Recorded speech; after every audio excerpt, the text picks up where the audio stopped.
Minnesota looks quiet on the surface, prairie, riverbanks, cold shorelines, but the ground holds questions that have never been settled. What if the most important chapters of this region's history were written without ink, and we no longer know how to read them? Who carved thousands of figures into ancient quartzite and returned to the same stone across centuries?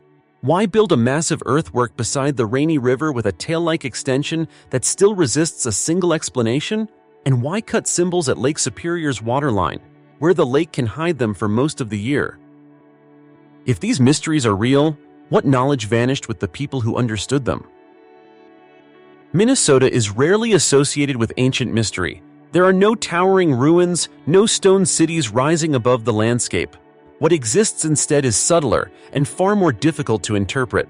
The evidence here lies close to the ground, carved into bedrock, shaped from soil, or embedded in shorelines that shift with the seasons. These are traces that survived not because they were monumental, but because they were overlooked. The cultures that lived in this region for thousands of years did not record their knowledge in permanent texts. Meaning was carried through oral tradition, ritual practice, repeated movement across the land, and symbols understood within a living community. When those communities changed, migrated, or disappeared, the physical traces remained, but the instructions for reading them did not. This creates a specific kind of archaeological problem. The sites still exist. They can be measured, dated, mapped, and protected. But interpretation stops short of certainty. Each location offers multiple plausible explanations, none strong enough to close the question entirely. The result is not mystery born from lack of evidence, but mystery created by lost context. Across Minnesota, the same pattern appears again and again. Places that were clearly important over long periods of time. Sites revisited by multiple generations. Landscapes shaped with deliberate effort. Resources extracted and traded across vast distances. Symbols placed where light, water, or season determines whether they can even be seen. Individually, none of these discoveries overturn established history. They do not prove unknown civilizations or impossible technologies. That is not their significance. Their importance lies in what they collectively suggest, that human societies here were observant, organized, spiritually complex, and deeply connected to their environment, yet left behind systems of meaning that were fragile. Stone can endure for millions of years. Soil structures can last for centuries. But understanding does not survive unless it is actively passed on. When that chain breaks, what remains is evidence without explanation. The 10 sites in this story share that condition. They are not abandoned ruins. They are not hidden myths. They are places where archaeology reaches its limits, not because science has failed, but because history itself is incomplete. What follows is not an attempt to solve these mysteries. It is an examination of where certainty ends and why. The first of these places begins with a single stretch of ancient rock, marked again and again by hands that return to it for reasons we can no longer fully recover. 1. Jeffers petroglyphs, a stone record written across centuries. At first glance, the site appears unremarkable. A broad, flat surface of exposed stone rises gently from the prairie in southwestern Minnesota. There are no walls, no markers visible from a distance, nothing that signals importance. But when light moves low across the rock, the surface changes. Shapes emerge slowly. Animals, weapons, human figures, abstract lines, carved directly into the stone. Jeffers petroglyphs contains thousands of individual carvings etched into Sioux quartzite, a rock formed nearly 2 billion years ago. The carvings themselves are far younger but still ancient. Archaeological evidence suggests they were created over a span of more than 2,000 years, possibly longer. This is not the work of a single group, a single moment, or a single purpose. That long span is the site's defining feature. The carvings were added generation after generation. New symbols appear beside older ones. Familiar images, bison, spear throwers, human figures in motion, sit next to geometric forms whose meaning no longer has a clear reference point. There is no obvious narrative order. No beginning or end. This accumulation suggests a continuity. People did not come here once and leave. They returned. They recognized the place as significant enough to add to, rather than erase. In doing so, They treated the rock not as a blank surface, but as a shared record.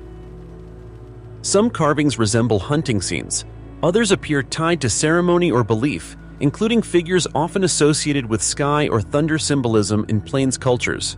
A smaller number of markings have been interpreted as possible astronomical references, shaped by careful observation of seasonal light and shadow.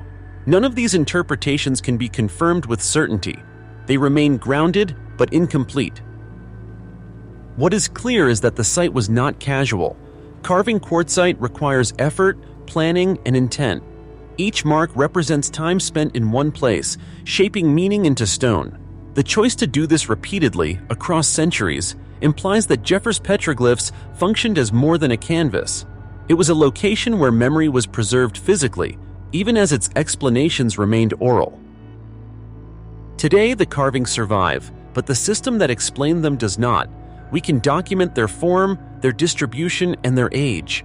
We can compare motifs and study wear patterns, but we cannot fully reconstruct how ancient visitors understood what they were seeing, or why certain symbols mattered more than others. Jeffers petroglyphs stands as evidence of sustained cultural attention. It does not tell us exactly what was believed here. It shows something quieter and more difficult to replace. A place where meaning was once shared so completely that it never needed to be written down. 2. Grand Mound, an earthwork that refuses a single purpose. Along the Rainy River in northern Minnesota, the landscape appears calm and unassuming. Forest, water, low ground, shaped by slow seasonal change. Within this setting lies the Grand Mound, a massive earthwork that does not dominate the horizon, yet carries a weight that is immediately felt when seen up close. The mound stretches roughly 140 feet in length and rises gradually from the surrounding terrain. It is not steep or dramatic. Its scale reveals itself only through time and proximity. Archaeological evidence places its construction more than 2,000 years ago, attributed to the Laurel culture, a woodland period society that left few enduring records beyond stone tools, pottery fragments, and earthworks like this one. That scarcity of material context is central to the mystery. The Grand Mound was clearly built with intention. Moving and shaping this volume of earth required coordinated labor, planning, and a shared reason strong enough to justify sustained effort. Yet the site offers no written explanation, no surviving oral account directly tied to its builders, and no layout that resolves into a single accepted function. Burials have been identified within the mound, but most researchers agree it was not simply a cemetery. Its scale exceeds what would be necessary for that purpose alone. The surrounding area once contained additional mounds, arranged without an obvious geometric pattern, suggesting the site operated as a complex rather than an isolated structure.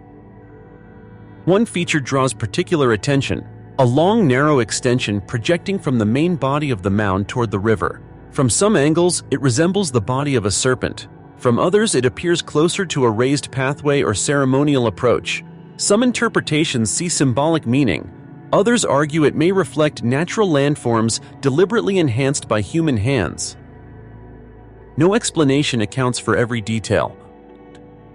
Astronomical alignment has been proposed, as has seasonal gathering, ritual procession, or social ceremony. The mound does show signs of intentional orientation, but nothing precise enough to confirm a specific calendar or celestial event. As with many woodland earthworks, the evidence supports possibility rather than conclusion. Today, the Grand Mound is protected. Direct access is restricted out of respect for its cultural significance and the burials it contains. Standing nearby, the impression is not of abandonment but of dormancy. The mound does not feel forgotten. It feels unresolved. The Grand Mound reminds us that complexity does not always announce itself through architecture. Sometimes it is expressed through restraint, through forms that resist interpretation because their meaning was once shared and no longer is. 3. Knife River Flint Quarries, the trade network without a map. At first, the Knife River Flint Quarries do not look like a center of power. There are no deep shafts, no stone walls, no permanent structures rising from the ground. Instead, the prairie surface is marked by shallow depressions and scattered fragments of dark stone, quiet traces of activity that once shaped life across an entire continent. Knife River flint is distinctive. Dark, fine-grained, and unusually predictable when struck, it can be worked into sharp, reliable tools. For thousands of years, this material was prized by toolmakers. Spear points, knives, scrapers, and later arrowheads made from it appear far beyond its geological source, across the Great Plains, through the Midwest, into Canada, and as far east as the Appalachian region. This distribution reveals something critical. Long before metal, long before roads, people were connected through vast exchange networks. Knife River flint did not travel by accident. It moved through systems of trade, negotiation, and repeated contact between groups who may not have shared language or customs. The quarry itself reflects this scale without announcing it. Hundreds of shallow pits mark places where flint was extracted. Surrounding them are dense scatters of waste flakes, evidence of tool production on site. Some areas show signs of repeated use over centuries. Others suggest specialization, where raw stone was shaped into finished or semi-finished tools before being carried away. What remains unclear is how access was organized. There is no evidence of fortification, ownership markers, or permanent settlement controlling the quarry. Was it governed by a single group? Was it neutral ground, respected by many? Did families return generation after generation, or was access negotiated anew each time? Archaeology can document the volume of material moved and the skill involved in its production. It can track changes in tool style over time, showing how the same stone adapted to new hunting strategies and technologies. What it cannot fully recover is the social system that kept the quarry active for so long. Most ancient quarries eventually lose importance. Materials change, routes shift, demand fades. Knife River flint did not. Its value endured across cultures and centuries, suggesting that it was more than a practical resource. Some researchers have proposed symbolic or ceremonial importance, noting its frequent presence in burial contexts. Today, the site feels quiet. Grass covers the pits. Wind moves steadily across the open land. But beneath that calm lies evidence of sustained coordination and trust on a continental scale. The Knife River flint quarries represent a kind of infrastructure that leaves no monuments, only connections preserved in stone. 4. Lake Superior hidden water glyphs. Along the rocky shores of Lake Superior, there are places where stone meets water in a narrow, shifting boundary. The lake rises and falls with the seasons. Waves grind against basalt ledges. Ice expands and fractures rock each winter. It is an environment defined by erosion, not preservation. And yet, it is here that some of Minnesota's most elusive carvings appear. These markings, often called water glyphs, are etched directly into stone at or near the waterline. Many are submerged for much of the year. Others are visible only when the lake level drops or when sunlight strikes the rock at a precise angle. Lines, grooves, spirals, simplified figures, and channel-like forms emerge briefly, then disappear again beneath the surface. Dating these carvings is extremely difficult. Constant wave action erodes the stone. Shorelines shift. Context is repeatedly disturbed. What can be said with confidence is limited. The markings are deliberate, not random fractures, and some resemble rock art traditions found elsewhere around the Lake Superior Basin. Their placement is the central mystery. Why carve symbols in locations where they are so easily obscured? One explanation is practical, that these marks served as guides, indicating canoe routes, safe landings, or seasonal pathways across the lake. Lake Superior has long functioned as a transportation corridor, and simple visual markers could have carried real value. Another interpretation is ceremonial. In many indigenous traditions, water is not just a resource but a boundary between states of being. Placing symbols where water repeatedly reveals and conceals them may have been intentional. The act of appearing and vanishing could itself carry meaning, tied to cycles, offerings, or spiritual thresholds. Not all glyphs fit neatly into either explanation. Some shapes do not match known regional motifs. Others appear sharper than expected, raising questions about whether they were refreshed or reworked by later generations. Without continuous documentation, it is impossible to separate original carvings from possible additions. Today, these glyphs remain largely undocumented in public detail. Revealing exact locations risks damage, whether from curiosity or unintentional harm. Preservation depends as much on restraint as on research. As a result, the glyphs exist in a state of partial visibility, known but not fully shared. Standing along the shoreline, the effect is subtle. There is no sense of monument, no clear message announces itself. Instead, the lake itself becomes part of the record, deciding when the markings may be seen. These carvings do not demand attention. They wait for it. The water glyphs of Lake Superior challenge a basic assumption of archaeology, that meaning is meant to endure. Here, meaning may have been designed to move in and out of reach, shaped as much by water as by stone. 5. Pipestone National Monument, Sacred Stone and the Question of Shared Ground. In southwestern Minnesota, the land breaks open to reveal a vein of soft red stone unlike any other in the region.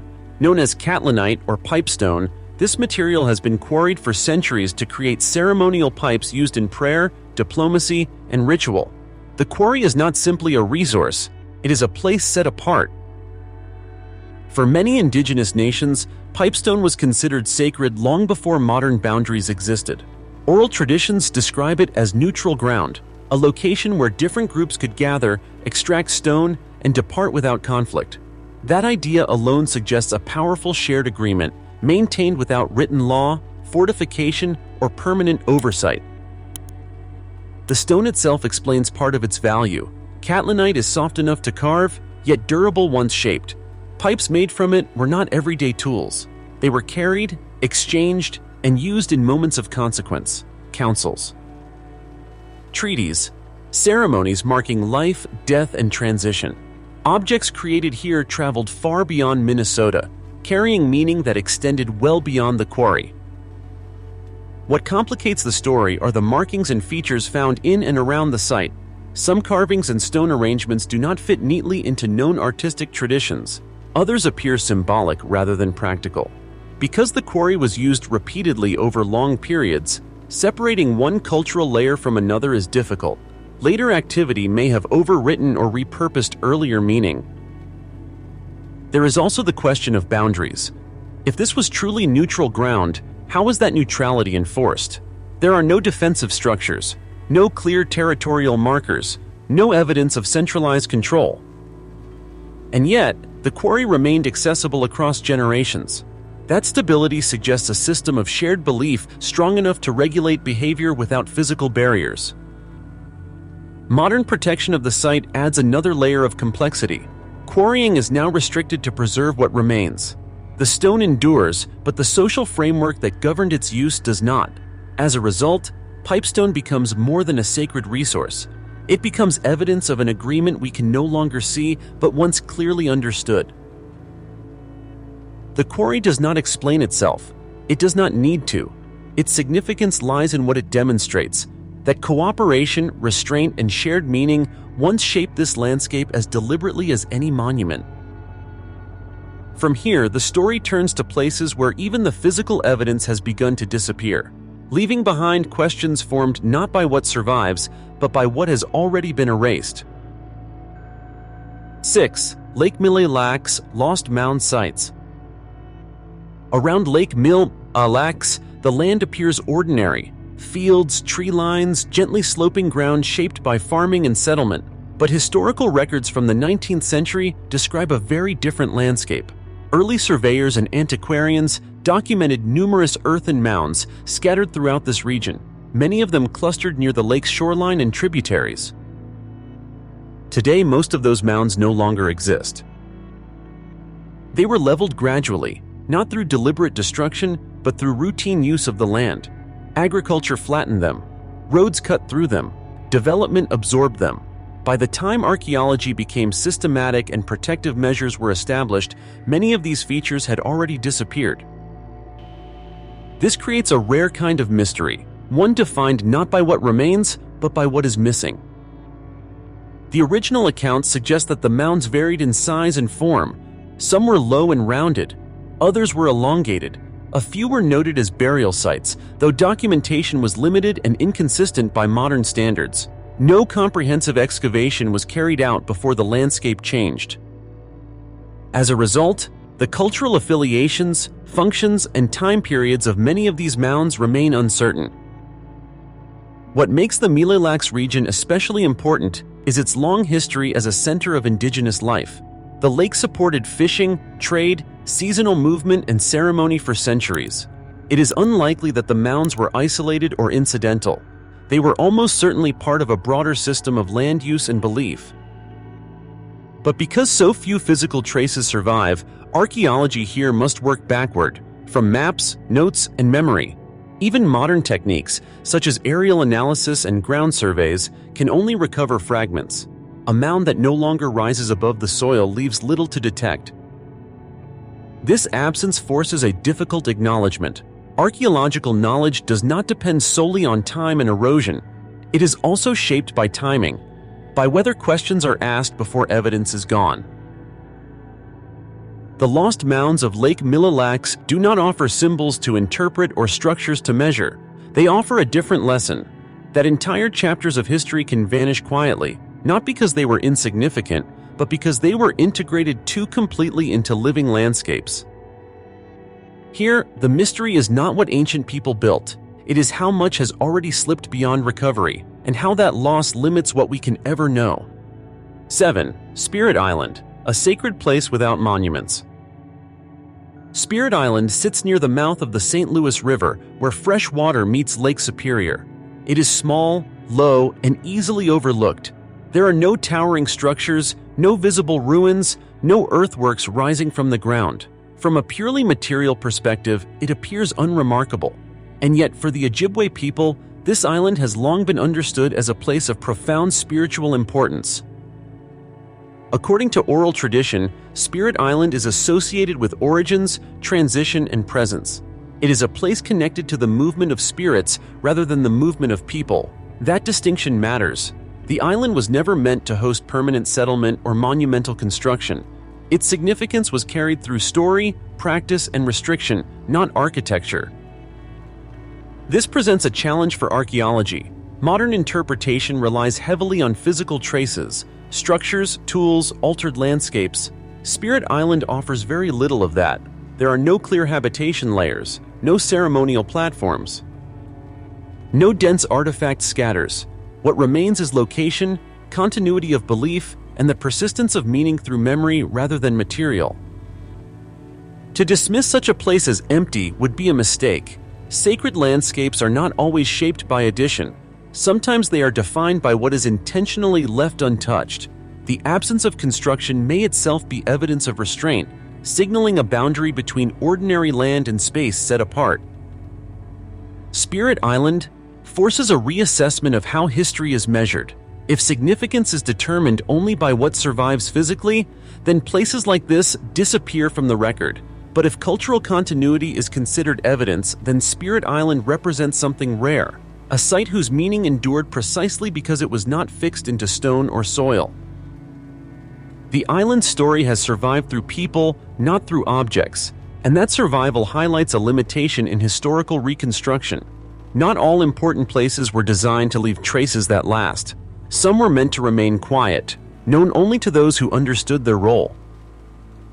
Spirit Island stands as a reminder that history is not always written into the land. Sometimes it is carried across generations in ways that leave no marks at all, except in memory. 8. Kensington Runestone, when an artifact exists without its context. In 1898, a farmer working land near Kensington, Minnesota, uncovered a stone slab covered in unfamiliar markings. The inscription was later identified as runic script, associated with medieval Scandinavia, and appeared to describe a group of Norse explorers traveling inland in the year 1362. If taken at face value, the stone would place Europeans deep in the interior of North America more than a century before Columbus.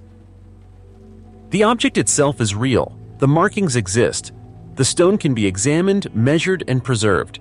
What remains unresolved is everything around it. From the beginning, scholars questioned the find. Linguistic details in the inscription do not align cleanly with known medieval runic usage. Certain word forms appear inconsistent with the period they claim to represent. Geological analysis suggests the carvings could be much more recent than the date inscribed. Over time, the prevailing academic view has leaned toward the stone being a 19th century creation. And yet, the debate has never fully settled. Supporters of the stone's authenticity point to regional Scandinavian immigration, unexplained linguistic overlaps, and the absence of a clear motive for fabrication at the time of discovery. Critics respond that coincidence and cultural influence are not evidence, and that extraordinary claims require a chain of supporting context, additional artifacts, settlement traces, or independent confirmation. None of those have been found. This tension reveals why the Kensington runestone remains significant even without acceptance. It demonstrates a fundamental rule of historical interpretation. An artifact alone is not history. Objects require context. They need to be anchored within a broader pattern of evidence that supports their origin, purpose, and meaning.